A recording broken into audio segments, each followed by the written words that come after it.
श्री गजानन विजय ग्रंथ अध्याय 20. श्री गणेशाय नम. जय जयाजी रुक्मिणी वरा. हे चंद्रभागा तटविहारा. देवा वरद पाणी धरा. दास गणूच्या मस्तकी. तू भूपांचा भूपती. अवघेच आहे तुझ्या हाती. मग माझी फजिती कारे ऐसी मांडलीस. माझे पाप ताप दहन करा. कृपा कृशाने करून राहो आनंदी सदा मन. तुझे भजन करावया यात अंतर केल्यास व्रथा तुला लागेल दोष. खऱ्या थोरांनी आपणास बट्टा लावून घेऊ नये. म्हणून हे श्यामसुंदरा राही रुक्मिणीच्या वरा. पांडुरंगा परम उदारा माझी इच्छा पूर्ण करी. असो समाधिस्थ झाल्यावर श्री गजानन साधूवर म्हणू लागले नारी नर. आता काय ह्या शेगावीचा ज्ञान भक्ती आस्था गेला निश्चिती. आता काय येथे माती राहिली निव्वळ आहे निव्वळ. समुद्राचे आटल्या नेर वा पुष्प तरुंचा गेला भर. कोण त्यांचे करणार कौतुक या जगामध्ये. आता खेपा शेगावात करणे आहे की निमित्त. देव नसता देव्हाऱ्यात माळा बांधणे व्यर्थची. इंद्रायणीचे तिरी ज्ञानेश्वर समाधिस्थ जरी. ते आहेत भेटले परी तेच ठाई भाविका. तैसीच शेगावात आता गणपत कोठाडे नामे होता एक भाविक गृहस्थ. हा रायली कंपनीचा एजंट शेगाव दुकानीचा. नित्यनेम होता त्याचा दर्शनाचा श्रुते हो. अस्तमानी प्रति दिवशी यावे त्याने मठासी. बैसून या समाधीपासी स्तवन करावे एकनिष्ठे. एकदा एकसे वाटे त्यास अभिषेक करून समाधीस. उद्याच्या विजयादशमीस ब्राह्मण भोजन घालावे. केली सर्व तयारी अभिषेकाची साजिरी. सीधा मठाभितरी धाडीला मोठ्या प्रमाणात. तै कांता म्हणे हो प्राणनाथा. हे तुम्ही काय करीता. हाड नाही तुमच्या हाता खर्च करण्याचा बाबतीत. उद्या आहे विजयादशमी म्हणून पोरा बाळासी कपडे अलंकार अंगासी करून घाला काहीतरी. हे अभिषेक ब्राह्मण भोजने वरचे वर्ण योग्य करणे. दिली आपणा ईश्वराने 4 पोरे बाळे हो. फुटका मनीना अंगावरी. मी लंकेची पार्वती. गृहस्थाची ही का रीती. संचय करावा धनाचा. हे कांतेचे भाषण गणपतरावनं रुचले जाण. तो म्हणे प्रपंचाहून श्रेष्ठ परमार्थ वाटे मला. तोच त्यांच्या कांतेसी स्वप्न पडले रात्रीसी. उगेन छळीपतीसी. तो करतो ते करू दे.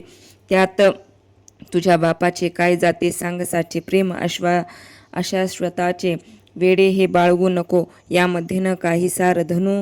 धन भूचे भूमीवर. येथे मात्र बरोबर. पाप पुण्य मानवाच्या. अभिषेक ब्राह्मण भोजन हे पारमार्थिक आहे पुण्य. त्याच्यासाठी वेचिता धन. ते न जाय अनाठाई. पेरलेल्या बीजापरी. त्याची स्थिती होते खरी.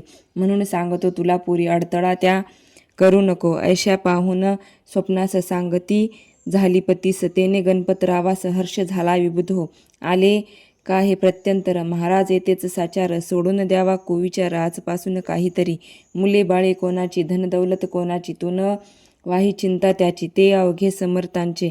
असो गणपतरावाने पूजन केले आनंदाने. त्या दसऱ्याच्या मुहूर्ताने खर्चही केला अत्युत्तम. या गणपतरावाची निष्ठा समर्थापदी साची. जडली शुद्ध स्वरूपाची होती पहिल्यापासून. लक्ष्मण हरी जांजळाला. ऐसाच अनुभव एक वेळा बोरी बंदरावरी आला. तो ऐका सांगतो.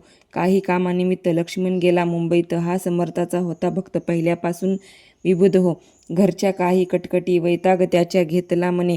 काही व्यापारासंबंधाने आला होता मुंबईस. असो बोरी बंदरावरी लक्ष्मण आला जाया घरी. तो आगगाडीच्या धक्क्यावरी एक भेटला परमहंस. अजानुबाहू उंच बादा. दृष्टीनासाग्रासी सदा.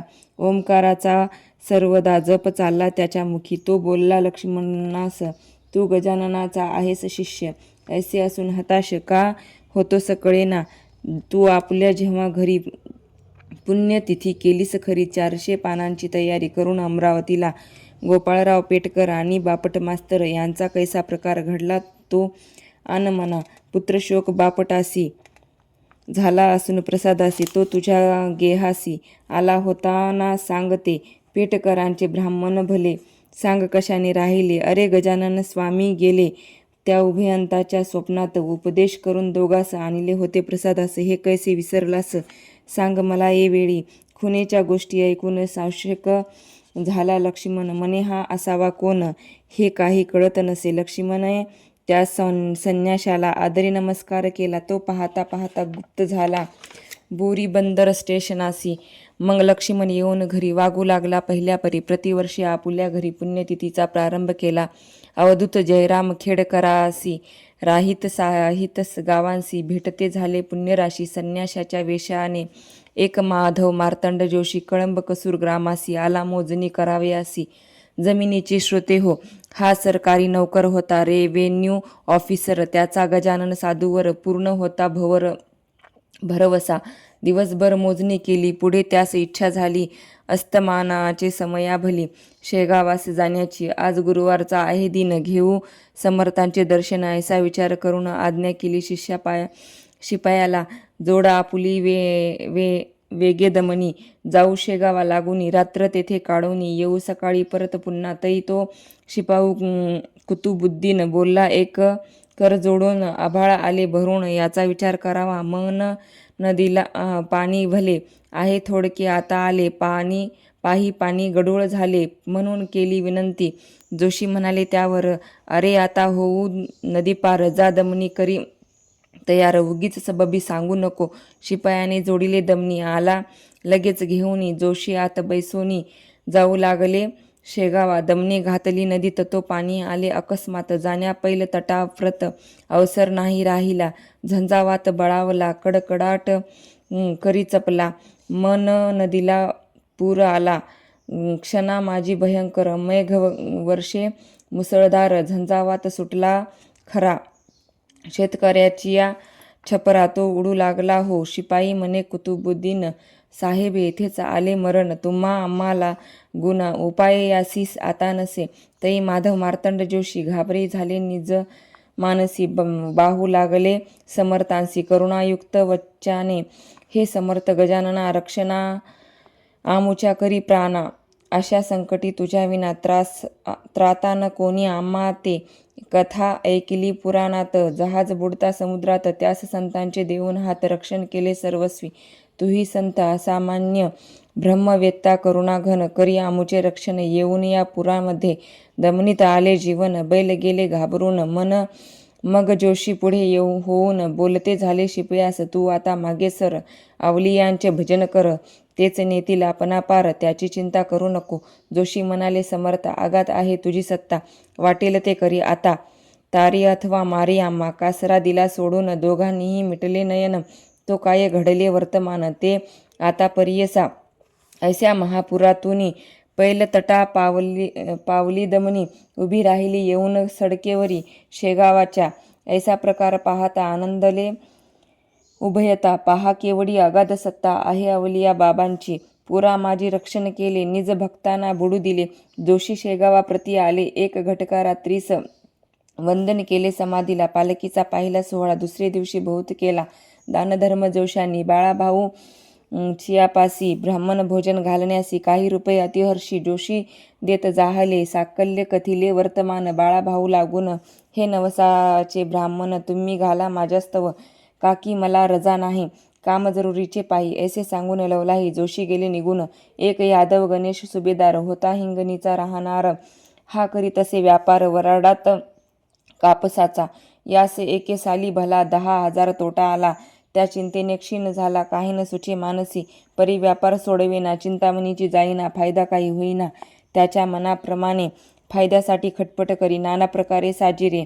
स्वस्त ना बसती व्यापारी. राहती सदा प्रयत्नात. हा एकदा वर्ध्यात आला काही कामानिमित्त. उतरता गेला घरात विनायक असीरकरांच्या. तो इतक्यात तेथे आला एक भिकारी. बुध हो भला. भिक्षा काही मागण्याला. असीरकरांच्या घरात पोशाख अवघा मराठी. करा माझी भव्य काठी. डोईस होती टोपी मोठी. बना तिची मळकट. कंप वायूने शरीर कापत होते वरच्यावर. त्यास पाहता असीरकर चित्ती परम कोपले. जा बेट्या मागल्याद्वारे. तेथे मिळेल भिक्षा खरी. नको चंडूस पायरी ओसरीची ए वेळा. परी हे बोल त्यांचे. भिक्षे करीन मानिसाचे. येऊन वरती अवसरीचे. यादवास निध बैसला. घाल भिक्षा काहीतरी. असे म्हणून पुढे करी. भिक्षापात्र भिकारी. यादव सुभेदाराच्या. यादव म्हणे मनात, भिकारी हा लोचट बहुत. नको म्हणत असता येथ. हा बैसला येऊन त्याचे पाहता निहाळून. तई तो भासला गजानन सुभेदारा, कारण सेगावचा राजयोगी दृष्टीस तेज अत्यंत, स्वरही त्याच्या परिसत्य, फरकही तुकाच होता त्यात, कंप होता तनुला तेज, मुद्रा बोलणे होते समर्थाप्रमाणे, ते पाहून ऐसे म्हणे सुभेदार निज चित्ती, हा जरी मानो गजानन तरी ते गेले समाधिस्थ होऊन, आता महाराज कोठून पडतील आमच्या दृष्टीशी, काही असो पैसे 2 देऊ भिकाऱ्या, कारण श्री गजानन समजून उहा पोहा ज्याचा नको, ऐसे पैसे घेतले भिकाऱ्याने, अनेक काही देई म्हणे श्री गजानना कारणे, शेरणी वाट गुळाची ते वायदे करीसी वरचेवर, ते म्हणे न आता मानणार, तोटा 10,000 तुझ व्यापारी आला ना, त्याच्या विचारांतरी करून देई काहीतरी, रुपये मजला लवकरी, काढ पाकिट खिशातुनी, ऐसे भिकारी बोलता सुभेदार झाला देता, काही रुपये तत्वता पाकिटात काढून भिकारी म्हणे ते अवसरी, संतुष्ट मी इतक्यावरी होत नाही, दे लवकरी आणखीन रुपये काही मला, पुन्हा रुपये काढिले भिकाऱ्यासी अर्पिले, तो इतक्यात घरात गेले विनायकराव असिरकर, यादवराव एकटा बसला होता असिरकराच्या ओसरीला, ते पाहून बोलला सुभेदारासी येणे रीती, संशय गजाननाविषयी का घेतोस चित्ती पाही, कपडे काढून उभा राही माझ्या पुढे ये वेळा, तुझ्या अवघ्या अंगावरी दृष्टी पडू देई एक वार, माझी तेने होईल दूर व्याधी तुझी यादवा, तू मजला मुलापरी कारे लाजसी अंतरी, ऐसे म्हणून पाठीवरी हात फिरविला तयांनी, फिरविला नख शिखात, अंगावरून त्याचे हात तो आले इतक्यात, असिरकर ओसरीवर रुपये घेऊन भिक्षेस गेला द्वाराच्या बाहेरी, यादवाने बहुतापरी तपास केला गावात, परीन थांग लागला, शेवटी त्याने निश्चय केला ऐसा आपुल्या चित्ताला की हा असावा गजानन, सुभेदार म्हणे मानसी, हे समर्थ आपल्या आज दिवशी फायदा होईल व्यापारासी, काहीतरी निसंशय, तो सुभेदार म्हणे मानसी,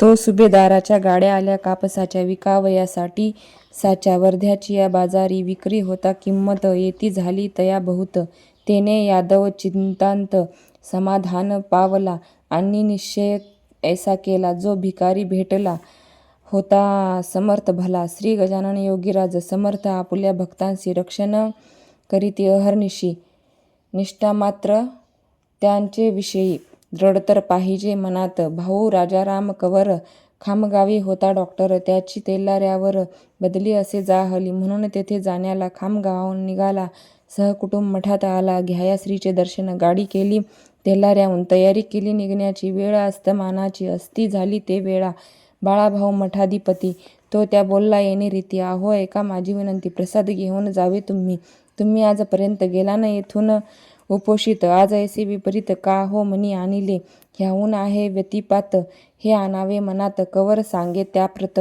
मला निकड आहे बहु, आज रात्री प्रसाद घेतो, मागल्या रात्री निघून जातो, नसता आग्रह मला तो, तुम्ही न करा ये वेळी ये काळी, बोलल्या प्रमाणे निघाला तेलाऱ्यासी डॉक्टर भला, घेऊनी मुला मानसाला, दमनी माझी बसून, रात्र होती अंधारी महाभयंकर साजरी, वाटे निशा शोक करी निज पतीच्या वियोगे, तो चमत्कार ऐसा झाला, तेलाऱ्याचा रस्ता चुकला, कोणी न भेटे पंथाला, विचारावे कोणी जरी, गाडी अरुंद रस्त्यावर, दोन्ही बाजूस काटे फार, गाडी उभी काठांवर, एका भव्य तलावाच्या, म्हणता झाला गाडीवाला, साहेब रस्ता आहे चुकला, हे ऐकून कवराला आश्चर्य वाटले मानसी, खाली उतरून जो पाहात तो अवघे दिसले विपरीत, अपशब्द बोलला बहुत तो त्या गाडीवाल्याला, तू तेलाऱ्याचा म्हणून तुझी गाडी केली जाण, आडमार्गे आणून आम्हा कैसे सोडिले,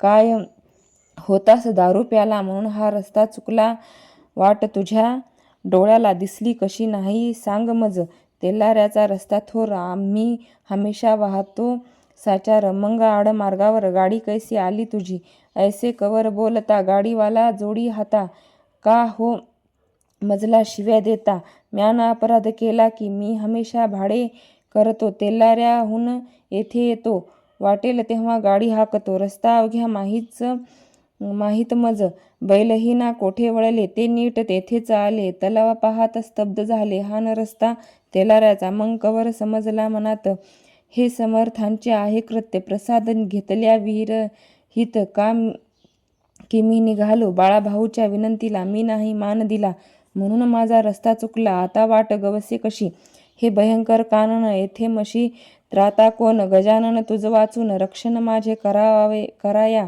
तो तळ्याच्या दुसऱ्या बाजूला घांगरमाळाचा आवाज झाला. डॉक्टरांच्या कानी पडला. तेने आला थोडा धीर.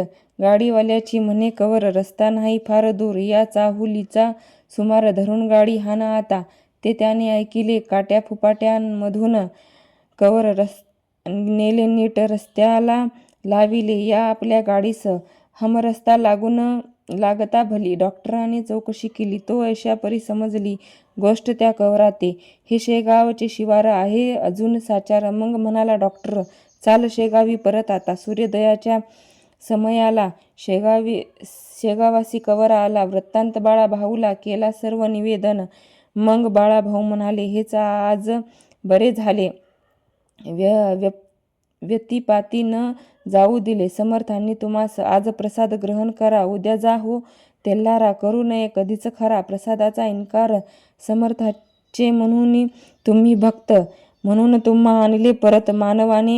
मानवाचे अवघे बेत सिद्धीस जाणे अशक्य. संतांच्या जे असेल मनी तेच येईल घडोनी. भरवसा त्यांचे चरणी ठेवून स्वस्थ असावे. दुसरे दिवशी प्रसादासी घेऊन गेला तेलारासी. आता पुढील गोष्टीशी अवधान द्यावे श्रवणाते.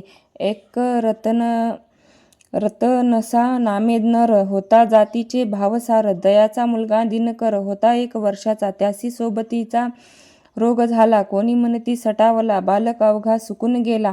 रक्त न राहिली अंगात. दिसू लागली अवघी हाडे. वरती नुसती कातडे. वैद्य आणले बडे बडे. परीन झाला उपयोग. मुलगे रडता राहीना. दूध पाणी घेईना. ज्वर मुळीच सोडीना. पहा तयाच्या तनूने. वैद्य म्हणती रतन सासी. आता औषध न देई यासी. हा तुझ्या हातासी लागणे आहे अशक्य. शक्य अशक्य विचार. सुज्ञे करावा निरंतर. उगीच पूल सागरावर बांधावया जाऊ नये. ऐसे ऐकून रतनसा रडू लागला ढसाढसा. शेवटी विचार त्याने ऐसा केला आपुल्या मानसी. एवी तेवी मरते पोर. माझे आता साचार. पाहू करून एक वार. उपाय हा शेवटचा.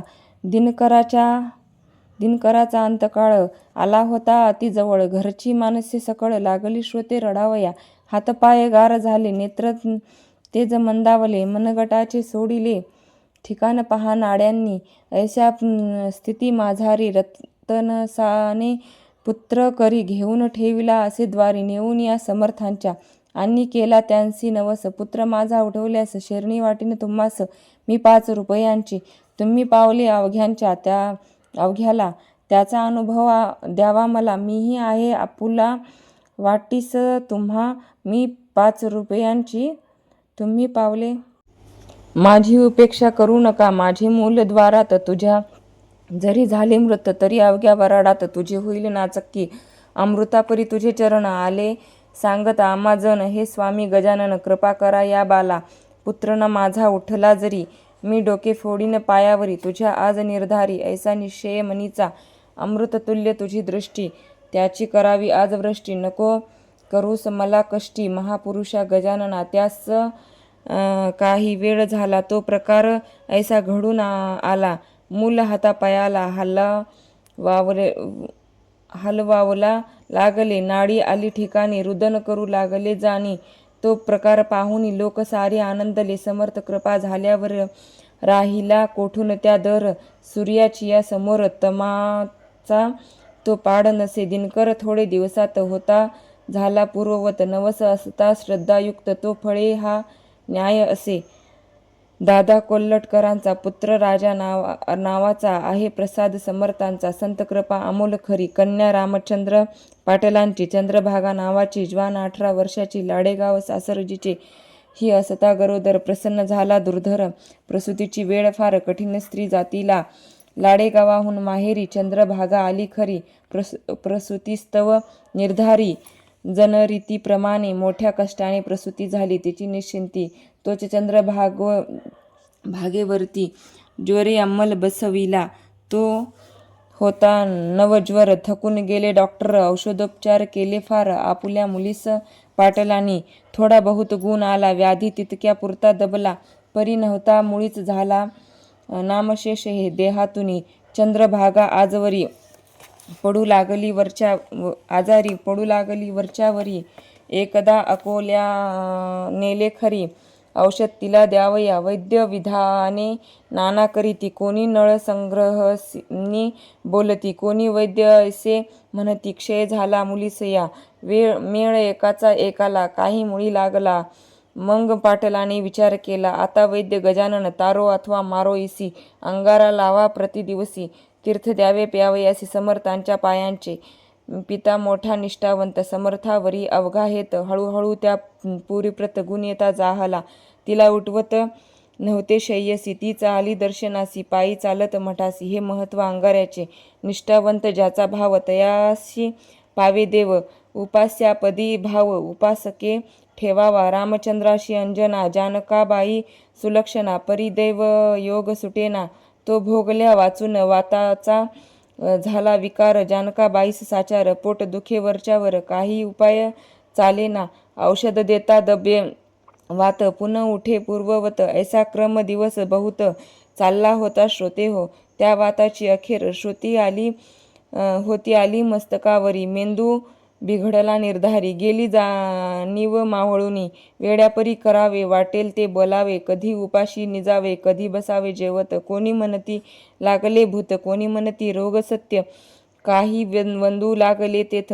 हा करणीचा प्रकार असे का, की जितके असती जमेदार त्यांचे असते वाकडे फार. दुबळा आपुला दावीजोर, चेटूक करुनिया. औषध उपाय बहुत केले, जाणतेही आणले.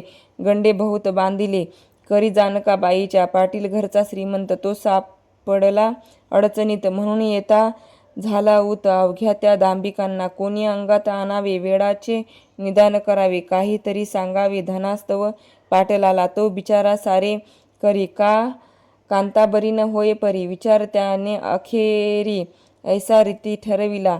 वैद्य आता गजानन, जाणता आता गजानन. देव ऋषी आता गजानन. तो जो वाटेल ते करो. माझी बायको सून त्याची, ही भावना माझी साची. आता अन्य उपायाची गरज नाही आम्हाला.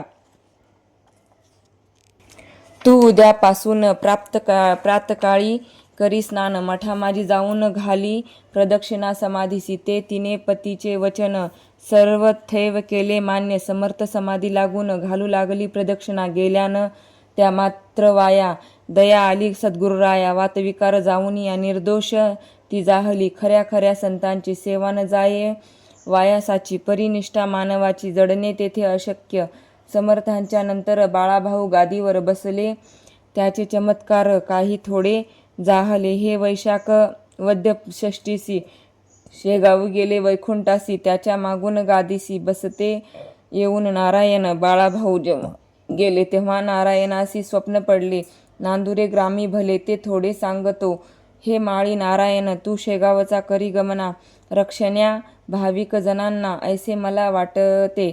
ऐसे स्वप्नी सांगून निघून गेले गजानन. म्हणून आले नारायण शेगावा माझारी. काही दिवस यांनीही अधिकार चालविला ते ठाई. याची समाधी झाली पाहि चैत्र शुद्ध षष्टीला. पूर्व सुकृता वाचून संतसेवा न घडे जाण. संतसेवेचे महत्पुण्य त्या पुण्या पार नसे. श्री गजानन लीलेचा पार कधी न लागायचा. अंबरीच्या चांदण्यांचा हिशोब कोणा न लागे कधी. मी अज्ञान पामर, मती नाही तिळभर. मग हा लीलासार मुखी केवी वर्णू हो. त्याने जे जे वदविले ते ते मी कथित केले. लेखनीचे अक्षर लिहिले परी ते न तिथे सामर्थ्य. ती लेखनी ज्याच्या करी तोच अक्षरे काढी सारी. निमित्ता कारण हे होते खरी. लेखनी ती लिहावया तैसेच येथे झाले. मी लेखनीचे काम केले, लिहविते स्वामी भले. श्री गजानन महाराज त्यांच्या कृपे करून मी हे केले लेखन. येथे माझे मोठेपण काहीच नाही विबुध हो. स्वस्ती श्री दास गणुविरचित हा श्री गजानन विजय ग्रंथ नामे ग्रंथ आता झाला कळसाध्याय. कळसाध्याय पुढे असो. शुभम भवतु. श्री हरिहरानमस्तु. इति श्री गजानन विजय ग्रंथस्य 20वा अध्याय समाप्त. जय श्री गजानन महाराज की जय.